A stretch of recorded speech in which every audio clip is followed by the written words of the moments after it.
Les vignerons français mécontents, parce que le couperet est tombé hier soir. Il n'y aura pas d'exemption de droits de douane aux États-Unis. 15% pour eux, comme pour les autres. Anthony Bélanger, c'est l'objet de votre chronique internationale tout de suite. On l'a appris hier en fin de journée lorsque les termes de ce fameux accord entre Donald Trump et Ursula von der Leyen, signé in extremis en juillet dernier, ont été publiés. C'est une déconvenue pour la France, voire pire. Oui, c'est même un échec retentissant. L'Europe qui tentait de négocier une exemption, vous l'avez dit, pour ce secteur d'activité, qui exporte beaucoup vers les États-Unis, qui représente beaucoup d'argent.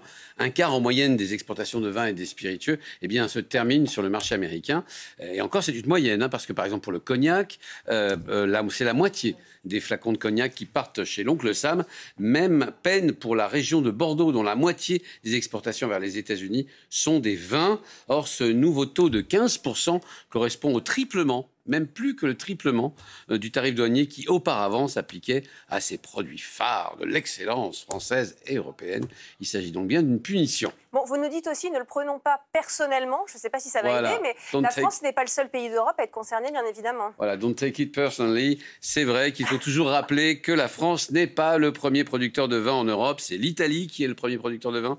Nous sommes second et l'Espagne nous talonne en troisième position. Nous ne sommes même pas le premier exportateur en volume. L'Espagne et l'Italie exportent chacun près de 2 fois plus de vin que nous. En valeur, par contre, nous sommes les premiers au monde. Et oui, parce que nos vins, on en exporte moins en volume, mais ils coûtent très cher.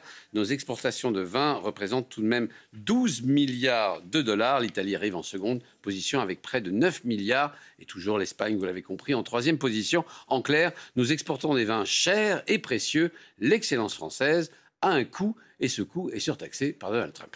Et pourquoi une telle intransigeance alors de la part des États-Unis? Mais je suis assez étonné que ça étonne tout le monde. En fait, il n'y avait aucune chance que ces produits obtiennent une exemption de la part de l'administration Trump, et pour une raison qui est tout simplement politique. Les vins et spiritueux sont un des symboles de l'Europe, vous savez, chic et élitiste, contre laquelle se bat Donald Trump, un symbole d'excellence, de supériorité presque civilisationnelle. On ne produit de champagne qu'en France, de Chianti qu'en Italie, de Rioja Bega Sicilia qu'en Espagne. En boire, c'est donc un signe de distinction dans le monde entier. Or, qui boit ces nectars élitistes aux États-Unis? Eh bien, ce sont les stars du showbiz, les patriciens de Californie ou de New York. Bref, tous ceux qui votent démocrate.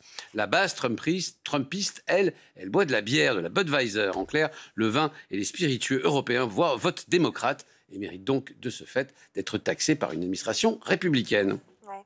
Mais c'est le consommateur états-unien qui est puni avant tout, en réalité, Anthony? Alors ça aussi, il faut être un petit peu plus prudent, parce que s'il vote démocrate, de toute façon, qu'il soit puni en achetant son vin français ou son cognac français plus cher, quelle importance pour Donald Trump? Mais ce n'est même pas certain que le consommateur paye plus cher. Lorsque vous dépendez pour une part importante d'un seul marché, ce n'est pas le vendeur qui a le pouvoir, mais l'acheteur. En fait, les États-Unis ont décidé, comme tout empire qui se respecte, de faire payer un tribut à leurs vassaux et clients. Vous voulez notre protection militaire, eh bien vous passez à la caisse. Vous voulez notre marché, eh bien vous passez à la douane. C'était le cas des empires romains et chinois, après tout. On s'en souvient peut-être pas, mais il faut connaître un peu l'histoire. Et on connaît même aujourd'hui la valeur de la tutelle états-unienne, en tout cas pour les vins et les spiritueux. Ce sera 15%.